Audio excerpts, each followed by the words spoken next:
The Oval Office, a symbol of American power, has witnessed countless historic moments and decisions that have shaped the world. It is a place where leaders from around the globe come to discuss, negotiate, and sometimes clash over critical issues. On May 21, 2025, this iconic room became an unlikely stage for South African politics, thrusting a local figure into the global spotlight in a way few could have anticipated. President Cyril Ramaphosa was in Washington for what was expected to be routine diplomatic discussions. These meetings are typically characterized by formalities and pre-planned agendas, focusing on strengthening bilateral relations and addressing mutual concerns. However, the meeting took an unexpected turn that no one saw coming. The atmosphere in the room shifted dramatically, catching everyone off guard. U.S. President Donald Trump introduced Julius Malema, the leader of the Economic Freedom Fighters, EFF, a radical and controversial figure in South African politics. This introduction was not on the official agenda, and immediately raised eyebrows. Trump then played videos of Malema chanting "Kill the Boer," a song that has sparked significant controversy in South Africa. The song, which has historical roots, is seen by many as a call to violence, while others view it as a symbol of resistance. The atmosphere in the room shifted from diplomatic decorum to pointed accusation. The tension was palpable as the focus moved from diplomatic pleasantries to a heated and contentious issue. Trump used these videos to support his claims of violence against white farmers in South Africa, a narrative he termed white genocide. This narrative has been highly controversial and widely debated, both within South Africa and internationally. This move catapulted Malema into international headlines, making him a subject of global discussion. News outlets around the world picked up the story, analyzing and debating the implications of Trump's statements and Malema's actions. An opposition leader with just over 9.5% of the vote in the 2024 South African elections was now a topic at the highest level of American government. This unexpected turn of events highlighted the interconnectedness of global politics. The incident showed how domestic political figures can be co-opted into international narratives, often in ways that are unpredictable and far-reaching. It underscored the power of media and political rhetoric in shaping public perception and international relations. Malema, known for grabbing headlines with his provocative statements and actions, found himself the subject of global news, courtesy of the U.S. president. This incident not only elevated his profile but also sparked a broader conversation about the role of political leaders in shaping international discourse. Julius Malema's reaction to being featured in the Oval Office was swift and public.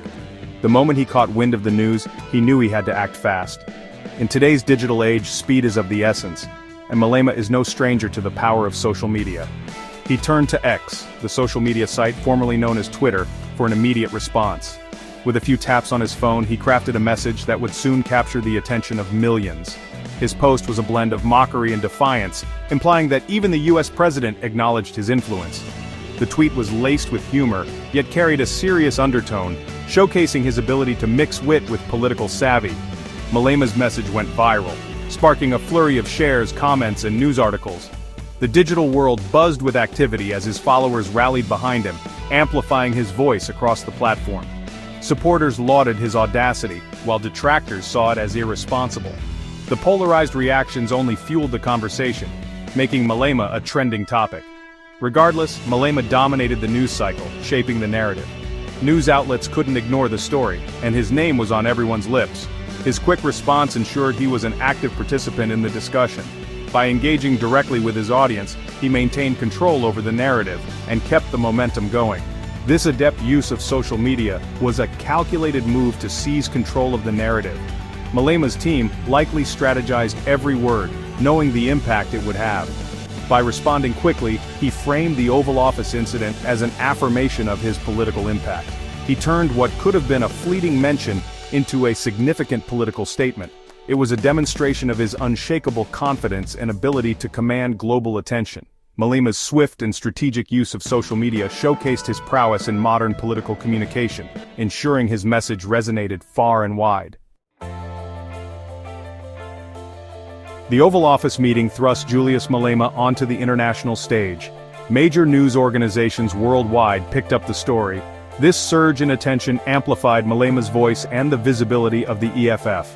It portrayed him as a figure of consequence, significant enough to warrant commentary from the US president. For his supporters, the incident solidified his image as a fearless leader. Critics saw it as evidence of his divisive rhetoric. Yet, even negative attention contributed to his notoriety.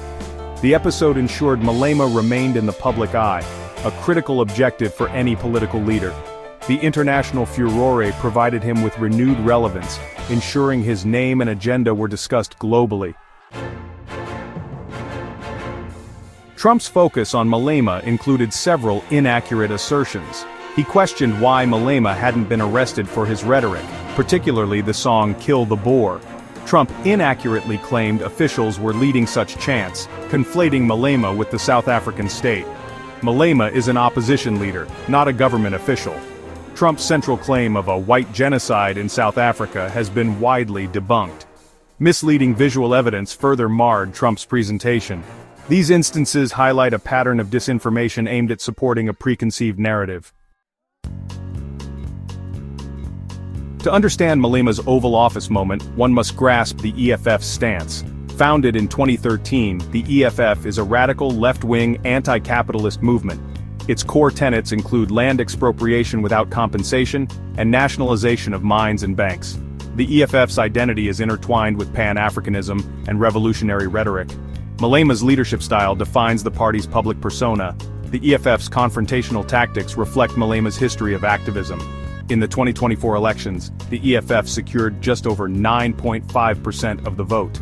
South African officials clarified that Malema's statements are not government policy. Despite the controversy, the incident boosted the EFF's profile, reinforcing its image as a significant player. The chant "Kill the Boer" is laden with historical significance in South Africa.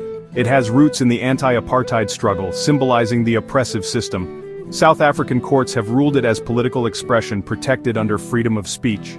Interpretations of the song diverge sharply within South African society. Malema's use of the chant is a calculated political strategy to energize his base and provoke opponents. By invoking the chant, Malema ensures media attention and keeps his party's agenda at the forefront. President Ramaphosa found himself in an awkward position during the Oval Office meeting. He questioned the authenticity of some of the footage Trump presented. Ramaphosa needed to avoid a direct confrontation with Trump while not letting misrepresentations go unchallenged. He emphasized South Africa's multi-party democracy and clarified that Malema's statements are not government policy. Ramaphosa's calm and measured response was praised back home. Other South Africans present, like Johan Rupert, challenged Trump's narrative directly. Official figures indicated that violent crime affects all South Africans, not just one racial group. This broader context was vital in countering Trump's selective focus. Malema turned the international spotlight into a perceived victory. His ability to navigate the media landscape is nothing short of remarkable. By leveraging the attention, he managed to shift the narrative in his favor, portraying himself as a resilient and influential figure on the global stage. He took to social media with a mocking and defiant response. This move not only resonated with his supporters, but also drew the attention of a broader audience. His adept use of social media platforms allowed him to control the conversation and maintain a strong presence in the public eye. This swift counter-narrative framed the incident as an acknowledgement of his influence. By quickly addressing the situation, Malema demonstrated his media savvy and ability to turn potential setbacks into opportunities for reinforcement of his public image. Malema's media strategy relies on consistent confrontational messaging and a willingness to embrace controversy. His approach ensures that he remains a topic of discussion, whether people agree with him or not. This tactic keeps him relevant and constantly in the news cycle. By positioning himself at the center of contentious debates, he ensures relevance. His presence in these debates not only amplifies his voice but also solidifies his role as a key player in political discourse. This strategy has proven effective in maintaining his influence. The Oval Office incident further cemented his contrasting images in the public consciousness. On one hand, he is seen as a bold and unyielding leader. On the other, he is viewed as a polarizing and controversial figure. This duality adds to his complex persona. Malema's media management enhanced his profile, complicating whether he is a rising star or a controversial figure. His ability to navigate these perceptions showcases his strategic acumen and understanding of media dynamics. The incident highlights the power of controversial figures to shape narratives. Malema's actions serve as a reminder of how media can be used to one's advantage, turning potential negatives into positives. For Malema, the Oval Office incident served to enhance his profile and keep his agenda in the spotlight. His adept handling of the situation ensured that he remained a focal point in political discussions, further solidifying his influence and reach.